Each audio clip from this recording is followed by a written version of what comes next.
के drama डेस्टिनेड with you episode 7। कहानी में अब तक हमने देखा कि शिनियो ने जे क्योंग के सामने कह दिया कि मैं होंगजो से प्यार करता हूँ। वो कहता है क्या कहा तुमने, फिर से कहना। शिनियो कहता है वही कहा मैंने जो तुमने सुना। जे क्योंग कहता है तुम्हें शर्म नहीं आती है, तुम किसी और को डेट करते हो और उसके पीठ पीछे आकर उसे ही चीट करते हो। मेयर को जब ये बात पता चलेगी तो पता है ना क्या होगा। बार बार यहाँ पर मुंह उठा के चले आते हो, इससे मेरा खून खौल उठता है। तब शिनियो कहता है अक्सर जो चीज गलत दिखती है वो गलत नहीं होती और हमारे निजी जिंदगी में मेयर को बीच में हमें नहीं लाना चाहिए। वैसे तुम्हें इतनी जलन क्यों हो रही है। तब होंगजो उन दोनों से कहती है प्लीज बंद करो आप दोनों। जे क्योंग मैं आपको सब बताती हूँ ये ऐसा बर्ताव क्यों कर रहा है।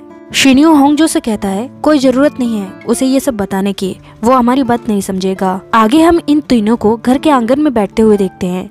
जे क्योंग कहता है तुम दोनों ने नशा वशा कर रखा है क्या। तुम्हारा कहने का मतलब है तुमने मंत्र पढ़ा और उस मंत्र से इसकी ऐसी हालत हो गई। आज के टाइम पे इन मंत्र वंत्र पे कौन मानता है। तब शिनियो कहता है मैंने कहा था ना इसको कुछ समझ नहीं आएगा। मानो या ना मानो मंत्र लिखने वाला तांत्रिक सच में था जिसे मेरे ही एक पूर्वज ने मार दिया था। मिलिट्री सर्विस एग्जाम में वो पहले आए थे और वो रॉयल सर्विस के हेड थे। जॉनसन राजवंश के इतिहास में इसका नाम कई बार आता है और ऐसे ही राजवंश के परिवार से मैं ताल्लुक रखता हूँ। जे क्यों कहता है इसलिए तुम इस तंत्र मंत्र पे विश्वास करने लगे हो। होंगजो तुम इस पागल की बातों को कैसे सहन करती हो। तब होंगजो कहती है महारानी जंग हुई बिन घास की गुड़िया से रानी इनहोइन पर काला जादू करती थी। मंत्र काम करते हैं इसलिए तो ये होते हैं। शिनियो कहता है तुम किसे समझा रही हो जिसे हम पर विश्वास नहीं है। क्यों कहता है हम। शिनियो कहता है और फिर क्या। वो होंगजो का हाथ पकड़कर उसकी तरफ इशारा करता है और कहता है हम दोनों को मंत्र पे विश्वास है और तुम्हें नहीं है। क्यों कहता है ठीक है फिर तुम एक मंत्र और पढ़ो, अगर मंत्र काम करता है तो मैं इस बात को मान जाऊंगा। वो कहता है इसको करने के लिए एक टाइम और वक्त होता है और मंत्र पढ़ने वाले का मन तन मन से शुद्ध होना चाहिए। तो मुझे नहीं लगता होंगजो का मन इस टाइम पर शांत होगा। तभी होंगजो कहती है ये ठीक रहेगा, मैं कर सकती हूँ। होंगजो कहती है आप दोनों अंदर बैठिए, मैं इसकी तैयारी करती हूँ। तब शिनियो महान बनते हुए कहता है इसकी मुझे जरूरत नहीं है, तुम दोनों अपने अपने घर जाओ, मैं यही वेट करूंगा। ये क्यों कहता है ठीक है। होंगजो तुम अपने घर जाओ और मैं भी अंदर जाता हूँ क्योंकि मुझे बाहर सर्दी लग जाती है। होंगजो अंदर आकर मंत्र की किताब को पढ़ने लगती है कि वो इसके लिए कौन सा मंत्र यूज करे। उसमें तरह तरह के मंत्र थे जिसमें एक वश में करने वाला मंत्र भी था। वहीं बाहर शिनियो की गुल्फी जम रही थी। वो सोच रहा था होंगजो के पास मंत्र पढ़ने के ज्यादा ऑप्शन नहीं है, कहीं वो वश में करने वाला मंत्र तो यूज नहीं करेगी। आगे शिनियो को और भी ठंड लगने लगती है, इसलिए वो जे क्योंग के घर के अंदर चला जाता है। उससे कहता है तुम ये मत सोचना कि मुझे ठंड लग रही थी, मुझे तो बस तुमसे जरूरी बात करनी थी। वो जे क्योंग के घर पे सीढ़ी देखता है। वो उससे पूछता है कहीं ये सीढ़ी ऊपर वाले फ्लोर में तो नहीं जाती। जे क्योंग कहता है हाँ बिल्कुल जाती है। और तब शिनियो जल्दी से सीढ़ियों में चढ़कर दीवार को पीटने लगता है। जे क्योंग कहता है ये कैसी हरकत है, अभी इसी वक्त वहाँ से नीचे आओ। शिनियो उसे सलाह देता है कि उसे घर चेंज कर लेना चाहिए, यहाँ पर ज्यादा ठंड रहती है। जे क्योंग कहता है घर के अंदर हीटर है।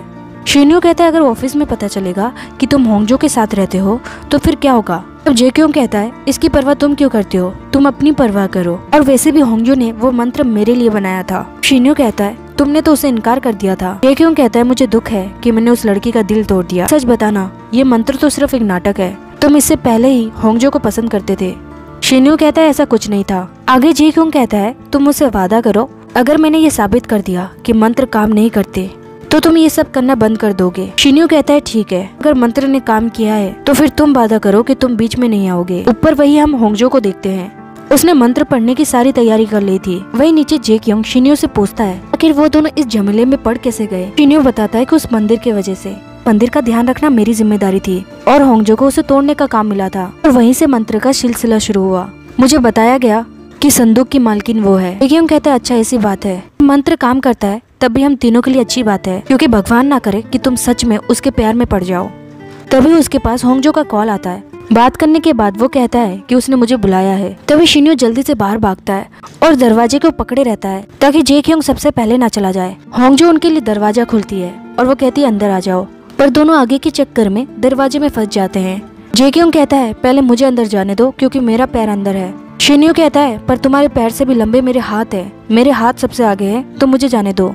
जे क्योंग कहता है ठीक है फिर मैं 3 तक काउंट करूंगा, उसके बाद हम दोनों साथ में चलेंगे।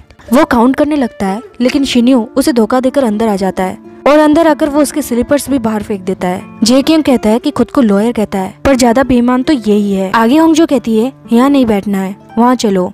जेक्योंग भापर जाकर शिन्यो की कुर्सी को फेंक देता है। होंगजो कहती है जेक्योंग आप भी ऐसा करने लगे हो। आगे शिन्यो उससे पूछता है कि तुमने कौन सा मंत्र यूज किया है। होंगजो कहती है तुम्हें फर्क नहीं दिख रहा, मैंने खूबसूरती वाला मंत्र यूज किया है। तब शिन्यो कहता है इसलिए तो तुम पहले से ज्यादा खूबसूरत लग रही हो। क्यों कहता है ऐसा कुछ भी नहीं है, तुम पहले जैसे ही दिख रही हो। शिन्यो होंगजो का गाल पकड़ते हुए कहता है देखो इसके गाल में पहले झुर्रियां थी, अब नहीं है, और इसकी स्किन भी पहले से चमकने लगी है। जेक्योंग कहता है ऐसा कुछ नहीं लग रहा, वो पहले जैसी दिख रही है, क्योंकि होंगजो पहले से ही खूबसूरत दिखती है।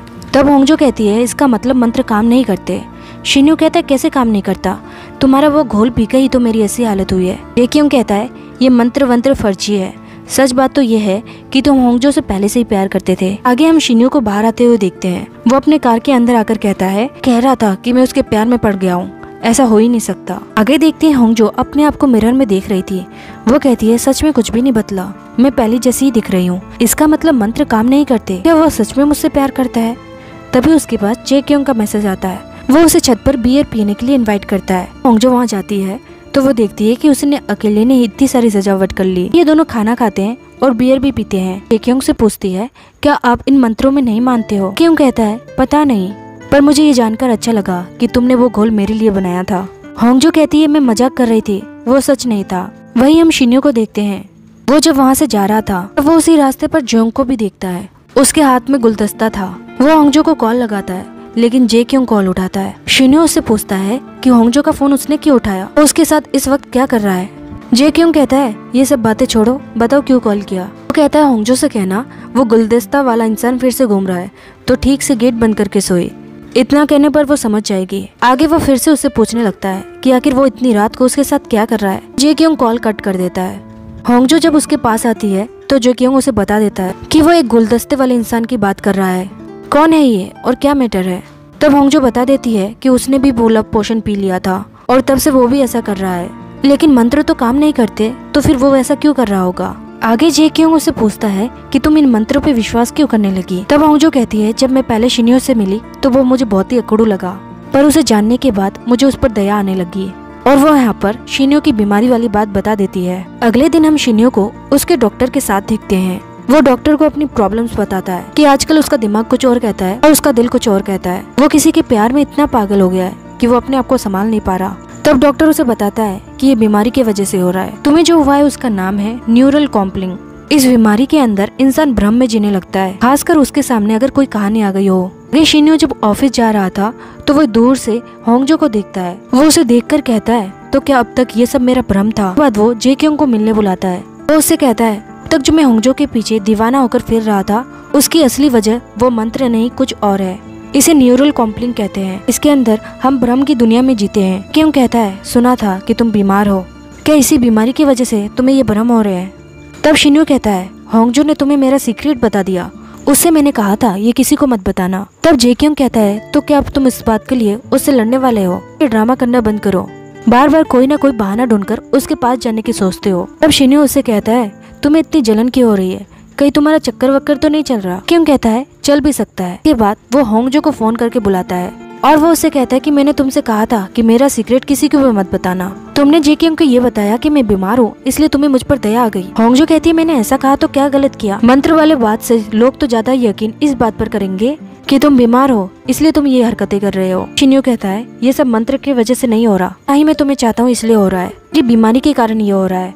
इसे न्यूरल कॉम्पलिंग कहते हैं। इसके अंतर्गत इंसान भ्रम पैदा करता है। इसलिए जब वो मंत्र वाली किताब आई और तुमने मेरे सामने एक कहानी बनाई तो मुझे भ्रम होने लगा कि तुम सबके सामने ये ढिंडोरा ना पीटो कि मैं तुम्हारे पीछे पड़ गया। होंगजो गुस्से में कहती है ये मैं तब बोलूंगी जब मुझे मेरे बॉयफ्रेंड मिल जाएगा। गुस्से में जाने लगती है। तभी शिन्यो उसे कॉल लगाता है और फिर होंगजो उससे पूछती है अब तुम मुझे कॉल क्यों कर रहे हो। शिन्यो उसके करीब आने लगता है, कहता है देख रहा हूँ तुमने मेरा नाम किस नाम से सेव किया है। शिन्यो देखता है उसने उसका नाम ग्रूट नाम से सेव किया है। वो उससे पूछता है जेक्योंग का नंबर किससे सेव कर रखा है। होंगजो कहती है उसके नाम के आगे दिल है। अब खुश, अब बताओ तुमने मेरा नंबर किस नाम से सेव किया है। लेकिन शिन्यो उसे ये नहीं दिखाता। जब इन दोनों की बात यहाँ पर चल रही थी तब वहाँ पर सेजोंग और सेबोल भी थे। तो होंगजो अपने काम में लौटती है तब सेबोल उसे कहती है तुम हमेशा ऐसा क्यों करती हो, जब भी कोई लड़का हैंडसम दिखता है तुम उसके पीछे पड़ जाती हो। सेजोंग कहती है जब तुम लीगल एडवाइजर से बात कर रही थी तब वहाँ पर हम भी थे। होंगजो ने समझाती है कि ऐसा कुछ नहीं है। तो सेबोल कहती है तो तुम कहना चाहती हो वो तुम्हारे पीछे पड़ा, क्या ऑफिस में चक्कर वक्कर नहीं चलाओगी तो तुम्हारा दिन नहीं चलेगा। तभी पीछे से मायून कहती है, मैं भी इसके खिलाफ हूँ। ऑफिस में किसी को डेट करना और फिर ब्रेकअप का सिरदर्द। मिस्टर गोंग कहते हैं, पर मैं इसके अगेंस्ट हूँ। ऑफिस में किसी को डेट करना ये तो अच्छी बात है। मायून कहती है, आप हमेशा से सिंगल रहे हो, तो इसके मामले में आप कोई सजेशन नहीं दे सकते। मिस्टर गोंग कहते हैं, पर मैं ज्यादा देर के लिए सिंगल नहीं रहने वाला। याद है जब मैंने उस संकी को मजा चखाया था, तो मुझसे इम्प्रेस होकर टैक्स डिपार्टमेंट चा सियोंग ने मुझे प्रपोज किया और मैं जल्दी ही उसके साथ डेट पर जाने वाला हूँ। सुनकर मायून कहती है, बकवास बंद करो और सभी अपना काम करो। आगे देखती है होंगजो जब बाहर काम कर रही थी तो अचानक बारिश होने लगती है। वो अपने पेपर जल्दी से उठा रही थी कि कहीं वो भीग ना जाए, लेकिन तभी कोई उसके ऊपर छाता लेकर आता है और वो जोंग था। होंगजो उससे पूछती है, आप यहाँ पर क्या कर रहे हो? वो बताता है कि यहाँ पर मैं कुछ काम करवाने आया हूँ, लेकिन लगता है अब मुझे तुम्हारी मदद करनी होगी। जिसके बाद होंगजो उसकी मदद से ऑफिस के अंदर जाने लगती है, पर यहाँ पर जोंग उसे छूने की कोशिश करता है, जो उसे अपने से दूर कर देती है और कहती है, बार बार मुझे इस तरीके से छूना बंद कर दो, मुझे ये सब पसंद नहीं आता। अभी वहाँ पर अंकल आते हैं, होंगजो को अपना छाता देते हैं। जोंग होंगजो से कहता है, अंकल से तो आपने मदद ले ली, पर मेरे से नहीं ली। देखते नायोन शिन्यो के ऑफिस में आती है। डार्लिंग, इस बार तुम वीकेंड में मेरे साथ जेजू आइलैंड चलोगे। लेकिन वहाँ पर शिन्यो नहीं था, उसकी जगह पर पाक डोंग बैठा हुआ था। वो कहता है, आप हमारे लीगल एडवाइजर के साथ ट्रिप पर क्यों जाना चाहती हो? को पता नहीं उसकी एक मंगेतर है और वो लड़की मेयर की बेटी है। वो कहता है, कहीं आप ही मेयर की बेटी तो नहीं? और फिर नायोन सिर हिलाकर हाँ कह देती है। वो कहता है, ये सुनकर तो मेरा दिल टूट गया। तभी वहाँ पर शिन्यो भी आ जाता है और नायोन उसे कहती है, इसे पता चल गया तो अब क्या करे। रात को हम होंगजो को देखते हैं। दिन में जोंग ने उसके साथ जो बदतमीजी की वो इसी के बारे में सोच रही थी। तभी उसके दरवाजे पर आवाज होती है। वो अपने दरवाजे को ठीक से बंद करके अंदर आ जाती है और फिर वो शिन्यो के पहले वाले मैसेज पढ़ने लगती है। वो ये मैसेज पढ़कर हंस रही थी। उस मैसेज में भी लिखा था कि मुझे पता है ये पढ़कर तुम हंस रही होगी, पर बाद में तुम पछताओगी। होंगजो यून बोल दादी को कॉल करती है। दादी उसे कहती है, मुझे पता है तुमने मुझसे बात करने के लिए कॉल नहीं किया। तो दादी उसे कहानी सुनाती है कि एक हैंडसम राजा था, एक लड़की उसका दिल पाना चाहती थी, पर वो उसके बस के बाहर था, इसलिए वो किसी और का दिल जीतना चाहती थी, पर ये भी नहीं हुआ। क्या हुआ? ये कहानी जाना सुना लग रहा है। होंगजो कहती है, अगर आपको सब कुछ पता है तो मुझे डिटेल में बताइए ना। तब दादी कहती है, मुझे अब कॉल रखना होगा क्योंकि मुझे BTS देखना है। अगले सीन में हम सेजोंग और सेबोल को देखते हैं। वो दोनों बहुत ही उदास लग रही थी। तब होंगजो आकर पूछती है, कुछ हुआ है क्या? बोल कहती है, तुम्हें नहीं पता, फर्स्ट फ्लोर वाली लड़की और हमारी लीगल एडवाइजर दोनों डेट कर रहे हैं। ये रूमर्स हर जगह फैल रही है। जोंग कहती है, कितने अच्छे कपड़े पहनती है वो, लगता है अमीर घर से है।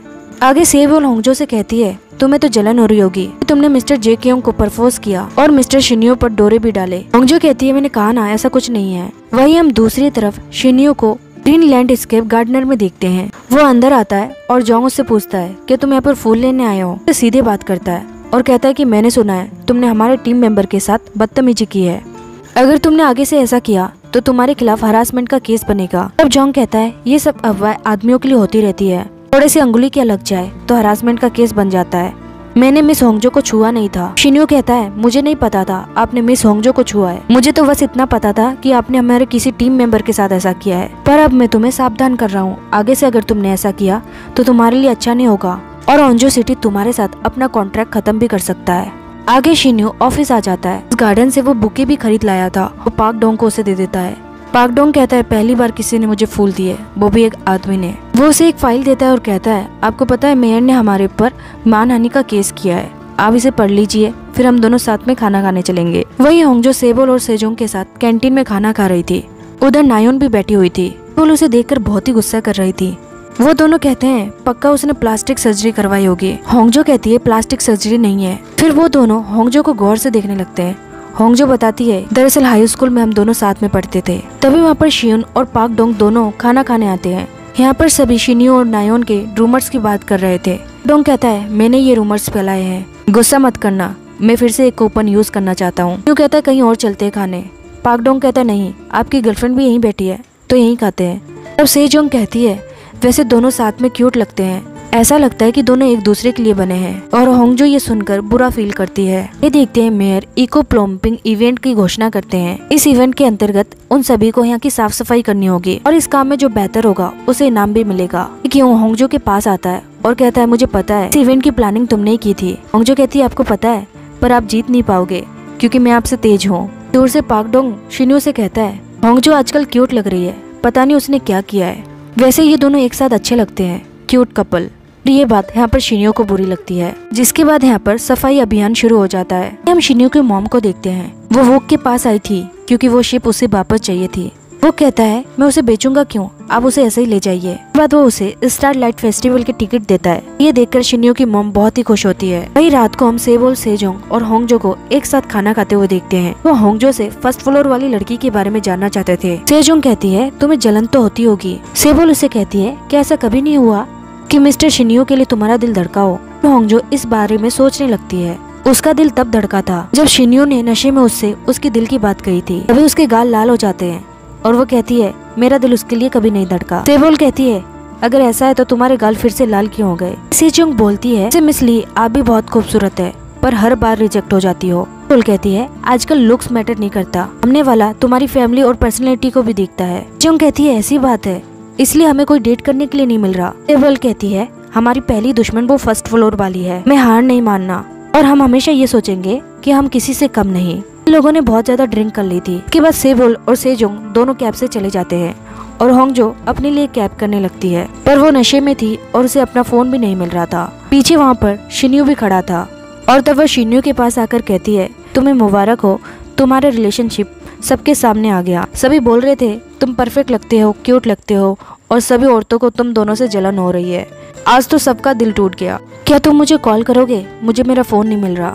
तब शिनियो उसके नंबर पर कॉल करता है पर उसका फोन उसके बैग में ही था। होंगजो उसका नंबर देखकर कहती है ग्रूट तुम मेरे फेवरेट थे पर तुमने मेरा दिल तोड़ दिया। इसके बाद वो जाने लगती है और फिर वो फिर से शिनियो को कॉल करती है। शिनियो कहता है तुम फिर से मुझे कॉल क्यों कर रही हो। वो उसका फोन छीन कर कहती है मैं भी देखूं तुमने मेरा नंबर किस नाम से सेव किया है। वो देखती है उसने उसका नंबर सेव नहीं किया और फिर वो उससे कहती है भी इसी वक्त मेरे नंबर पर मेरा नाम सेव करो। आगे शिनियो होंगजो के लिए हैंगओवर की ड्रिंक लेकर आता है। होंगजो कहती है इस सब की क्या जरूरत है, तुम प्लीज मेरे बारे में मत सोचो, कुछ भी मत सोचो। सीन में हम शिनियो को उसके पेरेंट्स के साथ देखते हैं। यहाँ पर नायोन भी थी। शिनियो के पिता उससे कहते हैं हमने तुम्हारी शादी की डेट फिक्स कर दी है, संडे 5 फरवरी। नायोन भी इसके लिए राजी है। शिनियो कहता है ये करने से पहले आपने मुझसे पूछा भी नहीं। उसके पिता कहते हैं खाना खाने के बाद हम गोल्फ खेलने चलेंगे। वही दूसरी तरफ हम होंगजो और जेक्योंग को देखते हैं। इन दोनों ने सेम टाइप के कपड़े पहन रखे थे और ये देखकर वो दोनों एक दूसरे पर हंसते हैं। ये दोनों आज डॉग शेल्टर पर आए थे। इन्हें एक डॉग खाना नहीं खा रहा था। जेक्योंग बताता है यहाँ पर इसका पहला दिन है, अभी तक इसका नाम भी नहीं रखा, तो तुम एक अच्छा सा नाम रखो। होंगजो कहती है बोंगिल। बोंगिल उसी कुत्ते का नाम है जो उन्हें पार्क में मिला था। वही शिनियो के घर पर देखते हैं वो गोल्फ खेलने की तैयारी कर रहे थे। तो फिर से शिनियो उसके पिता से इस बारे में बात कर रहा था। तभी नायोन कहती है सॉरी मुझे माफ करना, मैं आपके साथ गोल्फ खेलने नहीं आ सकती। होंगजो और जेक्योंग दोनों साथ में खाना खा रहे थे। होंगजो उससे कहती है तुम खाना अच्छा बनाते हो। कहता है मैं खाना अच्छा बनाता हूँ पर जोक्स घटिया मारता हूँ, वैसे तुम्हें मुझ में और क्या क्या पसंद है। होंगजो कहती है मैं तुम्हारे साथ कंफर्टेबल फील करती हूँ। जेक्योंग कहता है पर मैं चाहता हूँ कि मैं तुम्हारे लिए खास बन जाऊँ जिसके लिए तुम्हारा दिल धड़कने लगे। इस पर होंगजो कोई रिएक्शन नहीं दिखाती और तब जेक्योंग कहता है लगता है तुम्हें मेरी बात पसंद नहीं आई क्योंकि इस बार तुम्हारे गाल लाल नहीं हुए। वही नायोन का देखते हैं वो शिनियो को अकेले में मिलने बुलाती है। शिनियो उससे पूछता है तुमने कहा कुछ अर्जेंट आ गया है, बताओ क्या हुआ। फिर वो उसे अपना फोन दिखाती है जिसमें उसके और होंगजो के फोटोज थे। वो उससे पूछती है ये सब क्या है, ये तुम दोनों क्या कर रहे थे, क्या हुआ था तुम्हारे बीच। शिनियो से पूछता है ये तुम्हें किसने भेजा। नायोन कहती है इससे कोई फर्क नहीं पड़ता, मुझे ये बताओ तुम्हारे बीच क्या चल रहा है। आगे होंगजो को देखते हैं वो जेक्योंग के बारे में सोच रही थी। वो सोच रही थी कि ऐसी बातों पर उसके गाल लाल हो जाते थे। लगता है खूबसूरत वाले मंत्र ने काम कर दिया है इसलिए अब उसके गाल लाल नहीं होते। अभी वो देखती है कि उसके पास नायोन का कॉल आ रहा है। कॉल उठाती है और नायोन उसे बाहर मिलने के लिए कहती है। होंगजो बाहर आकर उसके पास आती है और उससे पूछती है ऐसा क्या हो गया जो इतनी रात को तुम मुझसे मिलने आई हो।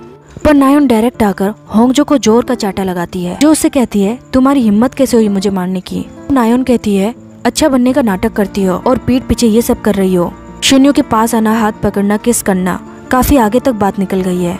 हाई स्कूल में भी तुमने ऐसा ही किया था। मैं जिसे डेट करती हूँ तुम उसी के पीछे क्यों पड़ जाती हो, ये कोई इत्तेफाक नहीं है, तुम बार बार ऐसा जानबूझ कर करती हो। तब होंगजो कहती है ऐसा कुछ नहीं है, मुझे नहीं पता तुमने कहाँ से सुना है लेकिन मैं तुमको सब कुछ बताऊंगी और हमारे बीच में सच में ऐसा कुछ नहीं है। उन कहती है तो इसका मतलब शिनियो तुम्हारे पीछे पड़ गया था, ऐसा सोचना भी मत क्योंकि तुम्हारी औकात ही नहीं है। कहकर वो यहाँ से स्टेशन में निकल जाती है। जो कि यहाँ पर बहुत ही इंसल्ट फील होता है और वो घर आकर शिनियो को कॉल लगाती है। वही नायोन भी कॉल लगाती है और पूछती है तुम कहाँ हो। वो गुस्से में एक अपार्टमेंट में पहुँचती है और तब उसके पास एक लड़का आता है।